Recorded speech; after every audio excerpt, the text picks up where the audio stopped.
नमस्कार, न्यूज़ भारत के news bulletin में आप सभी का स्वागत है। मैं हूं अखिलेश पांडे। इस बुलेटिन में हम बात करेंगे अंबेडकर नगर की, जहां अकबरपुर में हुई पिता पुत्र की हत्या के संबंध में पुलिस महानिरीक्षक ने किया घटनास्थल का निरीक्षण। आगे बात करेंगे दुमका की, जहां हुसैनी कॉन्फ्रेंस का किया गया आयोजन, और साथ ही चर्चा होगी सोनभद्र की, जहां फ्लाईओवर से गिरकर हो रही मौतों के मामले में कांग्रेस कार्यकर्ताओं ने किया प्रदर्शन। और भी तमाम खबरों पर आइए विस्तार से करते हैं चर्चा। आज थाना कोतवाली अकबरपुर क्षेत्र की चौकी शहजादपुर अंतर्गत नई सड़क शहजादपुर में हुई पिता पुत्र की हत्या की घटना के संबंध में पुलिस महानिरीक्षक अयोध्या परिक्षेत्र अयोध्या प्रवीण कुमार द्वारा घटना स्थल का निरीक्षण किया गया तथा आस पड़ोस के आमजन परिजनों से वार्ता कर घटना के सफल व त्वरित अनावरण हेतु आश्वस्त किया गया तथा संबंधितों को आवश्यक दिशा निर्देश दिए गए। इस दौरान अपर पुलिस अधीक्षक संजय राय व क्षेत्र अधिकारी नगर सुरेश कुमार मिश्रा व अन्य अधिकारी कर्मचारीगण मौजूद रहे। देखिए, इस घटना का निरीक्षण किया गया। जो फॉरेंसिक साइंस की हमारी जो टीम है, इसने भी घटनास्थल से महत्वपूर्ण साक्ष्य को एकत्रित किया है। जो एक इंजर्ड है, उनके द्वारा भी महत्वपूर्ण तथ्य इसमें उद्घाटित किए गए हैं, उससे पूछताछ हुई है। और जो साक्ष्य मिले हैं उससे ये है कि कोई फोर्सफुल एंट्री नहीं है, नंबर 1। नंबर 2, घर वालों से जानने पहचानने वाले लोग हैं। और जो इसमें तहरीर मिल रही है उसके साथ से निकट परिवारीजनों के बारे में इसमें इंगित किया गया है, जिसके बारे में हम सभी वस्तुनिष्ठ साक्ष्यों का संकलन करेंगे और इसमें कठोरतम कार्रवाई उन लोगों के विरुद्ध की जाएगी वैज्ञानिक साक्ष्यों के आधार पर। इसमें हम बहुत जल्दी गिरफ्तारी जो भी लोग इसमें इन्वॉल्व रहे हैं उनकी होने के साथ साथ इसमें हम आरोप पत्र न्यूनतम समय में भेज करके इसमें कठोर। अंबेडकर नगर से सीनू संवाददाता अजय कुमार उपाध्याय के साथ धीरेन्द्र नाथ वर्मा की रिपोर्ट। दुमका जिले के रानीश्वर प्रखंड के सादीपुर पंचायत के तसरकट्टा इमामबाड़ा में मंगलवार देर रात को हुसैनी कॉन्फ्रेंस का आयोजन किया गया। मुख्य अतिथि के रूप में पश्चिम बंगाल के गायसड़ा शरीफ के पीरे तरीक व हजरत सैयद शाह सैफुल हुसैनी बुखारी, पश्चिम बंगाल के हजरत दाता महबूब शाह अली पाथर चपड़ी के इमाम साहब शौकत अली, शायर अहले सुन्नत अब्दुल करीम नूरी साहब लकड़ा घाटी, शायर अहले सुन्नत मौलाना मिराज साहब, अलमा मौलाना शेख शेखावत साहब रानीश्वर, मौलाना नईमुद्दीन फजील तसरकट्टा एवं मुस्लिम समुदाय के सैकड़ों लोग मौजूद थे। मुस्लिम समुदाय के लोगों ने पीरे तरीकत हजरत सैयद शाह सैफुल हुसैन बुखारी को स्वागत किया। बताते चले कि मुहर्रम के चौथे दिन को हुसैनी कॉन्फ्रेंस में तकरीर एवं नात शरीफ सुनाया गया है। सभी मुस्लिम समुदाय के लोगों ने देश की शांति अमन चैन की दुआ मांगी। दुमका से सीनू संवाददाता गयासुद्दीन अंसारी की रिपोर्ट। जातीय आधारित गणना एवं आर्थिक सर्वेक्षण को चुनौती देने वाली आधा दर्जन याचिकाओं को पटना हाईकोर्ट ने खारिज कर जातीय आधारित गणना को पुनः करने का हरी झंडी देने पर कैमूर में जदयू कार्यकर्ताओं ने हाईकोर्ट के फैसले को स्वागत किया। साथ ही गरीब गुरबों के पक्ष में फैसले से खुश दिखे। वहीं जिला जदयू के अध्यक्ष डॉक्टर प्रमोद सिंह ने बताया कि बिहार में जातीय आधारित गणना को भाजपा रोक लगाने की कोशिश विफल साबित हुई है। पटना हाईकोर्ट के फैसले को हम स्वागत करते हैं। बिहार में जातीय आधारित गणना कराने का फैसला बिहार सरकार को था, पर भाजपा ने रोक लगा दी थी। आज हाईकोर्ट ने गणना कराने को हरी झंडी दे दी है। सबसे पहले तो मैं आपको धन्यवाद देते हैं आपके चैनल को, और न्यायपालिका के आदेश का हम स्वागत करते हैं। और दूसरी चीज़ है कि न्यायपालिका ने जो अपना आदेश दिया है वो बिहार के गरीब गुरबा, पिछड़े, अति पिछड़े, दलित, महादलित के पक्ष में हुआ है। और यह फैसला यह साबित करता है कि नीतीश कुमार ने जो जनगणना कराने का फैसला लिया था वह उचित था। बीजेपी के लोगों ने जानबूझकर इस जनगणना जो हो रहा था बिहार में उसको रोकवाने का काम कर रहे थे लोगों, कि किसी तरह से लफड़ाबाजी करके इस जनगणना को न होने दिया जाए कि गरीबों का हक न मिल सके। धन्यवाद। जाति जनगणना पर माननीय उच्च न्यायालय का कल जो फैसला आया है यह साबित करता है कि माननीय मुख्यमंत्री माननीय नीतीश कुमार जी ने या राज्य सरकार में महागठबंधन के लोगों ने जो निर्णय लिया था वह सही निर्णय था। जाति जनगणना सही थी, यह साबित करता है कल के फैसले पर। आज जो भाजपा का चरित्र है वो भी उजागर होती है। तो कल का फैसला यह हम लोग मानते हैं कि यह गरीबों का जीत है। चाहे किसी भी जाति धर्म के मानने वाले लोग हों, किसी भी जाति, चाहे सवर्ण जाति से हों, पिछड़े हों, अति पिछड़े हों, महादलित हों, किसी भी जाति के लोग हैं, उनकी आर्थिक स्थिति, शैक्षणिक स्थिति, हर स्थिति की अगर जानकारी सरकार को हो जाती है तो उस दिशा में विकास भी करने में कारगर होगा। तो वैसी स्थिति का जो सर्वे हो रहा था, जो गणना हो रही थी, यह जाति गणना, तो वैसी स्थिति को भाजपा के लोगों ने रोकने का प्रयास किया, नहीं चाह रहे थे। तो कल माननीय उच्च न्यायालय ने भी इस पर मुहर लगा ली। इसके लिए हम लोग गरीबों की जीत मानते हैं और माननीय मुख्यमंत्री जी ने जो फैसला लिया वह सही फैसला है, इसको हम लोग मानते हैं। भाजपा क्यों नहीं करवाना चाहती है जाति? भाजपा तो अमीरों की पार्टी है। अमीरों में भी कुछ खास अमीर लोगों की, जिनके हाथों में माननीय केंद्र सरकार खेल रही है, उसके मुखिया खेल रहे हैं। 2-4-5 अमीरों के हाथों में ये लोग कठपुतली बने हुए हैं और उनके माध्यम से खेल रहे हैं। तो ये तो अमीरों के विकास चाहती है, गरीबों का तो विकास कभी चाहती है नहीं कि यह गणना हो जाए गरीबों की संख्या क्या है, उनकी आर्थिक स्थिति क्या है, शैक्षणिक स्थिति क्या है, इसका पता लग जाएगा तो सरकार अपना उस पर ध्यान देने लगेगी। तो ये लोग तो चाहते नहीं कि गरीबों का कभी विकास हो, तो इसीलिए भारतीय जनता पार्टी इसको नहीं चाहती है। बताया जाए प्रेस कॉन्फ्रेंस जी, पटना उच्च न्यायालय के द्वारा जो जातीय जनगणना के पक्ष में फैसला आया है, तो बिहार सरकार का फैसला सही साबित हुआ है और गरीबों के पक्ष में निर्णय है। गरीबों के उत्थान के लिए जो नीतियां बनाई जानी चाहिए उसके में मददगार होगी जातीय जनगणना। अब भाजपा तो इसका विरोध शुरू से करती रहे, कभी गरीबों के पक्ष में रही नहीं है, चाहे केंद्र में हो या राज्य में। इसलिए नहीं चाहती है कि वो बराबर ही सत्ता, संपत्ति और समाज पर कब्जा कर रखा है, वो छोड़ना नहीं चाहती। उनके गरीब लोगों के हक में वो जाना नहीं चाहती है कि इनके हाथ से सत्ता, संपत्ति और समाज तीनों छूट जाएगा। ये सारे चीज़ों पर कुंडली बांधकर बैठी हुई है, इसलिए गरीबों के पक्ष में कोई निर्णय नहीं देना चाहती। सरकारों को अड़ंगा लाती है, तरह तरह से बिहार को डिस्टर्ब करने लगी है। वो अभी न्यायिक उसके भी करता थे, उसके ही लोग उसमें एडवोकेट थे, सारे लोग उसी के थे, यहाँ हो या दिल्ली में हो। सारा सहयोग भाजपा का हर यूनिट, लीगल यूनिट कर रहा था। इसके पीछे उसका मास्टरमाइंड आरएसएस है। देश को स्थिर नहीं रहने देना चाहता, बदलाव नहीं चाहता है, यथा स्थिति बाद देश में बनाए रखना चाहता है। बात इतनी। कैमूर से सीनू संवाददाता ओम प्रकाश तिवारी की रिपोर्ट। पलामू जिला के छतरपुर प्रखंड अंतर्गत NH 98 पर बना बाबा वीर कुंवर चैगेना धाम एवं पर्यटन समिति के द्वारा कांवड़ियों के लिए भंडारा का आयोजन किया गया। पूरे सावन माह तक कांवड़ियों की 24 घंटे चिकित्सा एवं ठहरने की व्यवस्था की गई है। कांवड़ियों की किसी तरह से कोई दिक्कत ना हो, सारी सुविधाओं को ध्यान में रखते हुए हर साल की भांति इस वर्ष भी चलाया जा रहा है। इस कार्यक्रम की अध्यक्षता खोड़ी पंचायत के मुखिया पूरन यादव एवं पर्यटन समिति के अध्यक्ष सतेंद्र यादव की अध्यक्षता में की गई और संचालन राम बच्चन यादव द्वारा किया गया।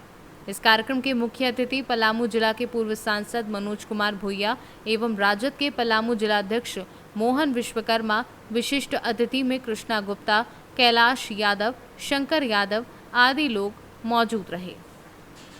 पलामू से सीनू संवाददाता मिथिलेश विश्वकर्मा की रिपोर्ट।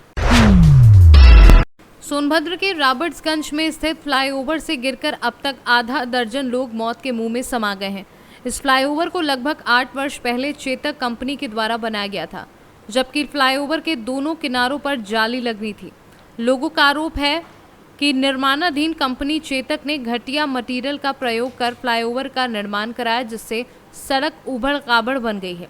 वहीं सेफ्टी के लिहाज से फ्लाईओवर पर दोनों किनारों पर जाली व लाइट लगाकर हो रही दुर्घटनाओं को रोकने का काम करना था, पर कंपनी ने ऐसा नहीं किया, जिससे आए दिन दुर्घटनाएं हो रही हैं।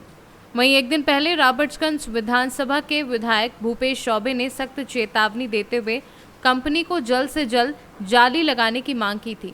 आज कांग्रेस कार्यकर्ताओं ने हस्ताक्षर अभियान चलाकर फ्लाईओवर पर जाली लगाने की मांग करते हुए संबंधित अधिकारियों को ज्ञापन सौंपा है और जल्द से जल्द जाली व लाइट लगाने की मांग की है।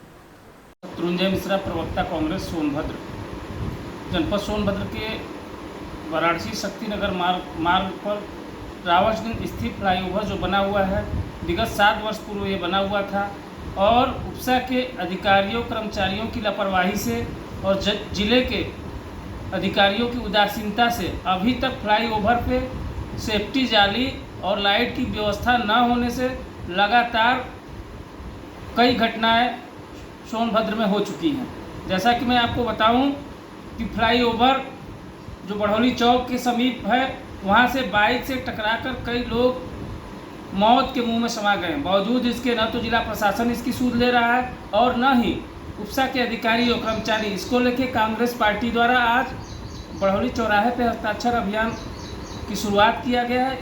इस मुद्दे को लेकर कांग्रेस पार्टी एक बड़ा आंदोलन खड़ा करने के मूड में है, क्योंकि जिले के जनप्रतिनिधि भी मौन है, जिले के अधिकारी भी मौन है और उपसा जिसको ये जिम्मेदारी थी, जिसको सुरक्षा के मानकों को देखते हुए न तो सेफ्टी जाली लगाया गया, न ही यहाँ पे सुरक्षा के कोई बंदोबस्त किए गए हैं। सड़कों की हालात बहुत ही खराब है, नालियाँ भी बजबजा रही हैं। निश्चित रूप से ऐसे उपसा के अधिकारियों और कर्मचारियों को सबक सिखाने के लिए कांग्रेस के लोग अब सड़कों पर उतर चुके हैं। निश्चित रूप में आने वाले समय में उपसा और जिले के अधिकारियों के खिलाफ एक बड़ा जन आंदोलन कांग्रेस पार्टी खड़ा करेगी। सोनभद्र से सीनू संवाददाता कुमधत चौधरी की रिपोर्ट। मुख्यमंत्री शिवराज सिंह चौहान हेलीकॉप्टर से आगर पहुंचे। उनके साथ मंत्री तुलसी सिलावट साथ थे। हेलीपैड पर नेता गणों ने उनका पुष्पमाला से स्वागत वंदन किया। उसके बाद विकास पर्व अंतर्गत मुख्यमंत्री शिवराज सिंह चौहान ने आज आगर मालवा पहुंचकर प्रसिद्ध बाबा बैजनाथ मंदिर में 19 करोड़ 80 लाख के विकास एवं सौंदर्यीकरण कार्यों का भूमि पूजन किया। मुख्यमंत्री ने कहा कि महाकाल लोक की तर्ज पर बाबा बैजनाथ लोक का भव्य निर्माण करवाया जाएगा। सर्वप्रथम मुख्यमंत्री ने मंदिर में पहुंचकर बाबा बैजनाथ के दर्शन कर पूजा अर्चना की तथा प्रदेश वासियों के लिए मंगल कामना की। वहीं मुख्यमंत्री शिवराज सिंह चौहान बैजनाथ के दर्शन करने के उपरांत आगर नगर में भ्रमण किया। वहां उनका जगह जगह फूलों से स्वागत किया गया। छावनी चौराहे पर करनी सेना के द्वारा शिवराज सिंह चौहान को काले झंडे भी दिखाए गए।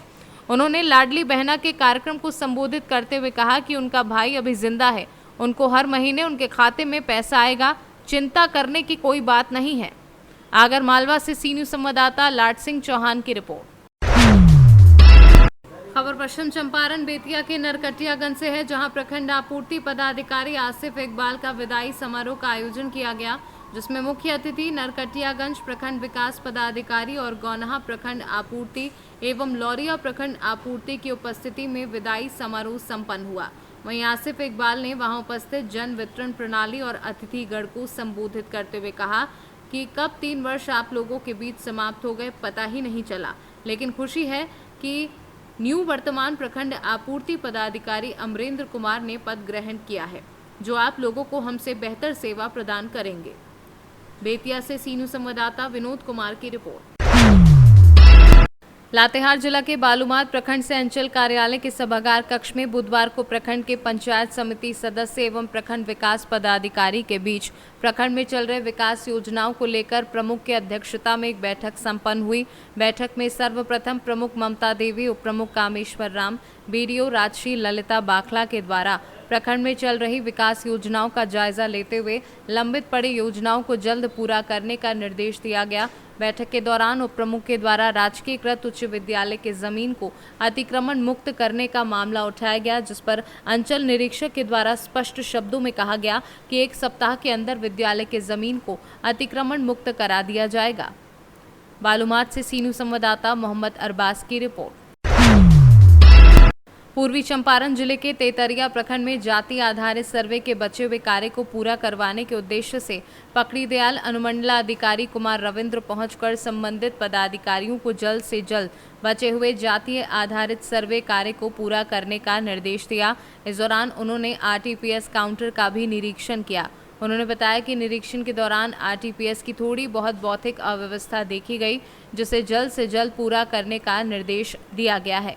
उम्मीद है कि बहुत जल्द जिलाधिकारी द्वारा उन पर कार्यवाही कर किसी दूसरे प्रखंड विकास पदाधिकारी का प्रतिस्थापन प्रखंड में किया जाएगा।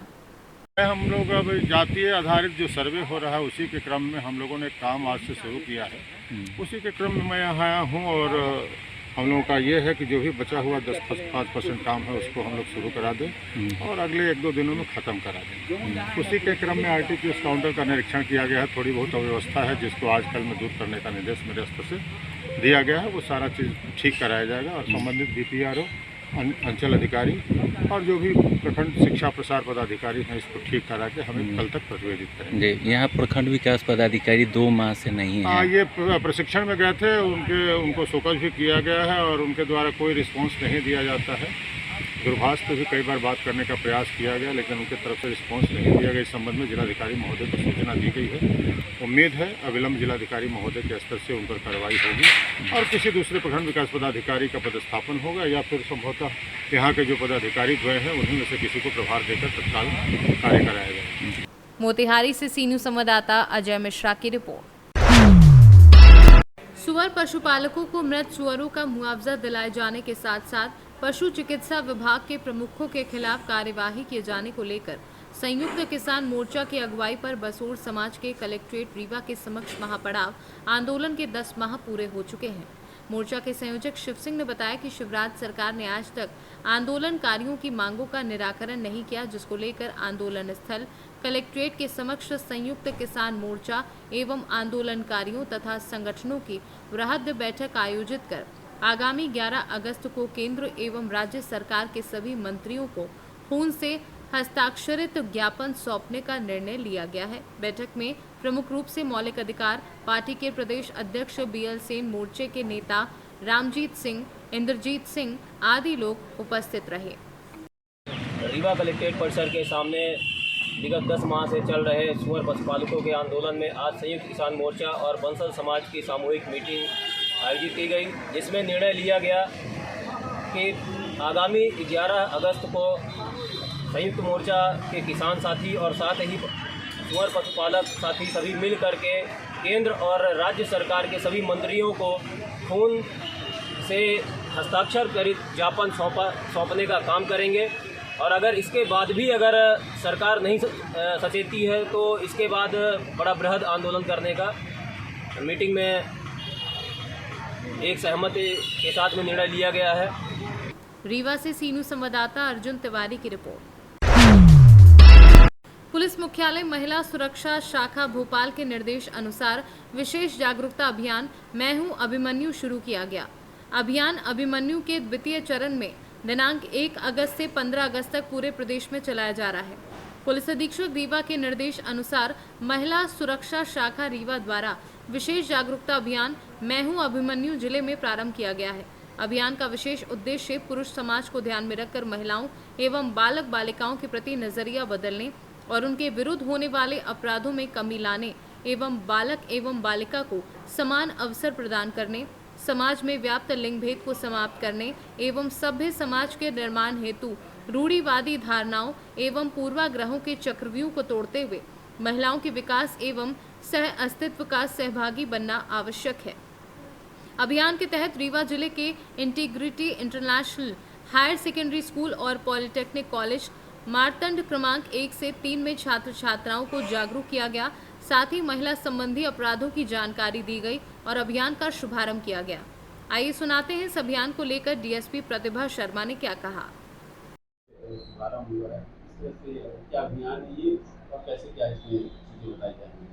पुलिस मुख्यालय के निर्देशन पर पुनः 1 अगस्त से 15 अगस्त तक मैं हूँ अभिमन्यु अभियान चलाया जा रहा है, जिसमें कि जो समाज में रूढ़िवादिता है, लिंग भेद है, दहेज, नशा, इनके बारे में विशेष जागरूकता बच्चों में लाना, बड़ों में लाना कि जो हमारे समाज में जो महिलाएं जो हमारे साथ काम कर रही हैं, जो घरों में काम कर रही हैं, उसके प्रति एक सोच, एक नज़रिया जो रखते हैं लोग कि महिलाएं जो परंपरागत काम करती हैं अरे वही काम कर सकती हैं, उस सोच को बदलने के लिए पुलिस मुख्यालय के निर्देशन पर संपूर्ण मध्य प्रदेश में अभियान चलाया जा रहा है।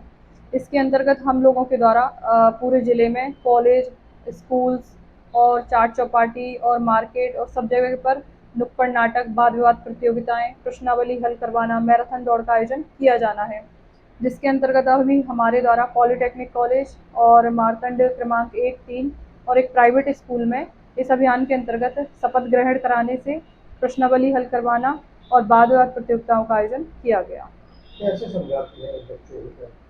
स्पेशली जो 9, 10, 11, 12 जो टीनेज एज है, वो एक ऐसी एज है जो ट्रांजिशन फेज है, जिसमें कि बच्चा दुनिया से रूबरू होता है, कॉलेज में जाता है या बड़ी क्लास में जाता है। जैसा कि वर्तमान में ये देखने में आ रहा है कि मोबाइल के गलत इस्तेमाल से और नशे की जो लत लोगों को लग रही है।